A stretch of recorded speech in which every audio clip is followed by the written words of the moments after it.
Bem-vindos a mais um programa fundamental. Eu sou o professor Fábio San Juan e hoje vamos falar sobre arte abstrata, por sugestão da Floripes e da Cláudia.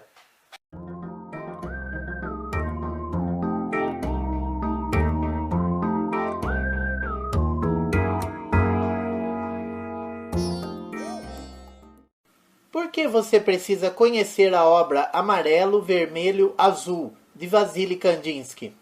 Vasily Kandinsky era um dos muitos artistas que queriam representar o que não é visível, isso no começo do século XX. Aos 30 anos, ele abandonou a carreira de advogado e dedicou-se integralmente à arte. Nós sabemos hoje que Kandinsky não foi o único inventor da arte abstrata no Ocidente e que, cronologicamente, foi a artista sueca Hilma af Klint a primeira artista a ter pintado uma série de obras abstratas em 1906. Outros artistas, como Picasso e Kupka, também contribuíram para que os artistas desenvolvessem uma arte do que não pode ser visto, mas que existe, que é a definição mais básica de arte abstrata. Mas sim, foi Kandinsky o principal criador, defensor e divulgador da arte abstrata, do começo do século XX até sua morte em 1944. Kandinsky buscava o conhecimento do mundo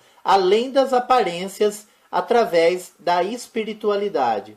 Antes de se tornar artista, conheceu pessoalmente o xamanismo de povos siberianos. Anos mais tarde, aderiu à teosofia, doutrina filosófica esotérica fundada por Helena Blavatsky em 1877. Ele começou seu caminho com pinturas que apresentavam símbolos, como o Cavaleiro Azul, que significa tanto São Jorge, padroeiro da sua cidade natal, Moscou, quanto a luta do artista armado de emoção e sentimento contra o mundo materialista. Esse tipo de narrativa simbólica impregnou todas as suas obras no início da carreira. Mas não era suficiente para Kandinsky. Ele queria uma arte que expressasse algo ainda mais profundo do que os símbolos. Ele queria chegar à essência, à disposição dos elementos puros da arte, a cor, o ponto, a linha, as formas geométricas, de uma maneira que o espectador acessasse diretamente dentro de si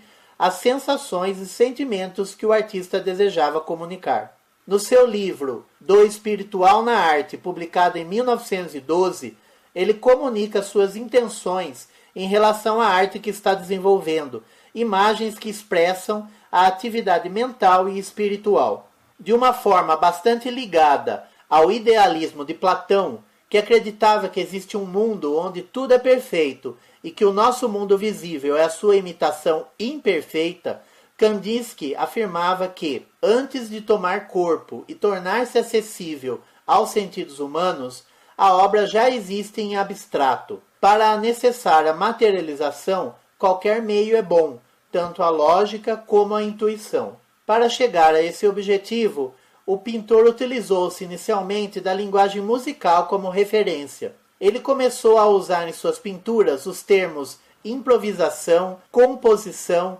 harmonia, emprestados da música. Kandinsky também traça associações que chamamos de sinestésicas. Sinestesia é quando os sentidos se associam e expressam um ao outro, como quando dizemos que o gosto da cor amarela é azedo, ou uma linha é áspera, ou um salto de dança é azul. Nós podemos perceber aqui, nesta pintura, a improvisação 6, que as cores são mais importantes que as formas. A vibração que as manchas de cor assumem quando estão próximas umas das outras, as passagens de tons da mesma cor, a proximidade de cores primárias, amarelo e vermelho, vermelho e azul, amarelo e azul, além de cores complementares, vermelho e verde, por exemplo, causam contrastes fortes e o quadro todo vibra. Nosso olhar percorre a tela de uma forma muito dinâmica, enérgica, viva. Kandinsky pretendia que a contemplação do quadro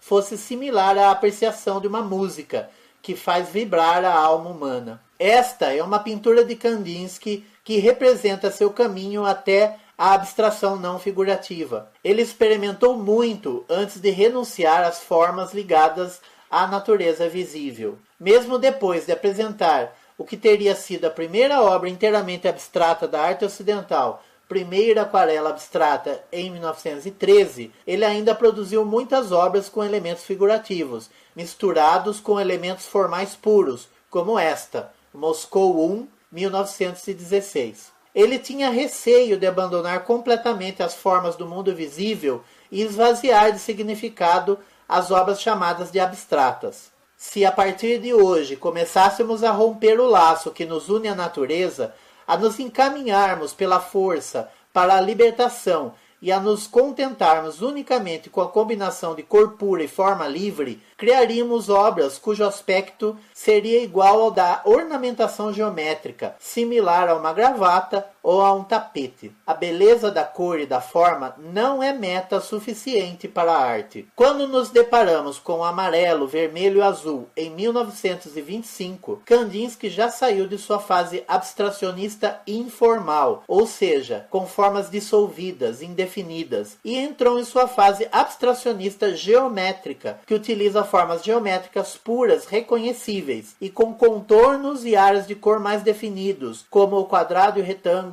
triângulos, círculos, planos, linhas, pontos e muitas outras. Em 1922, depois de voltar de um período de 8 anos na Rússia soviética, aceitou um cargo de professor na cidade de Weimar, na escola Bauhaus, a escola que fundou o design moderno. É o local onde residia e trabalhava quando pintou amarelo, vermelho, azul em 1925. O artista estabelece na obra o que chamou de equilíbrio dinâmico. 2 grupos de elementos compõem a tela. O grupo da esquerda é composto em sua maioria de linhas verticais e horizontais, posições que o nosso cérebro associa com estabilidade. O grupo da direita é composto em sua maioria de elementos circulares, curvas e linhas diagonais, elementos que nosso cérebro interpreta como instáveis. Os 2 grupos têm sua divisão sinalizada pelo Sol, situado no meio do quadro, no topo. Quando miramos os outros 2 círculos, nosso cérebro forma um triângulo, forma dinâmica,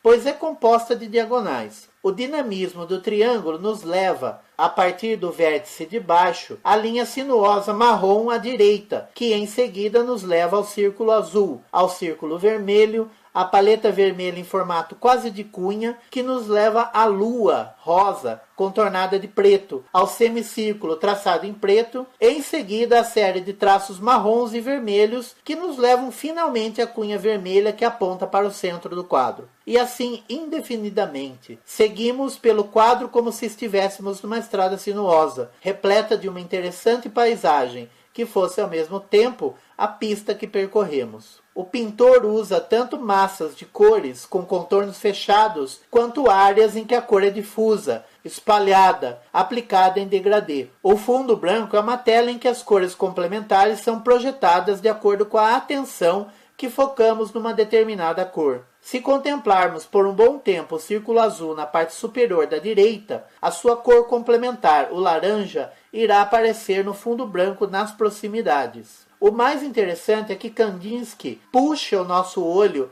para complementar a laranja na outra extremidade, que está presente fisicamente e não da forma ótica como se apresenta no fundo branco, o que conduz nossa viagem pelo quadro também através das cores. E assim faz também com os amarelos e violetas, os vermelhos e os pouquíssimos verdes da tela. Se você olhar com tempo e calma, vai formar um significado próprio para o que vê na tela. Essa era a intenção de Kandinsky, não fechar um sentido único para o que pintava, mas proporcionar ao espectador uma imagem que o levasse além do mundo visível, numa jornada pelos sentidos, pelas emoções e ideias. Kandinsky nos convida para essa jornada como um ponto de partida para viagens ainda mais belas, curiosas e estimulantes.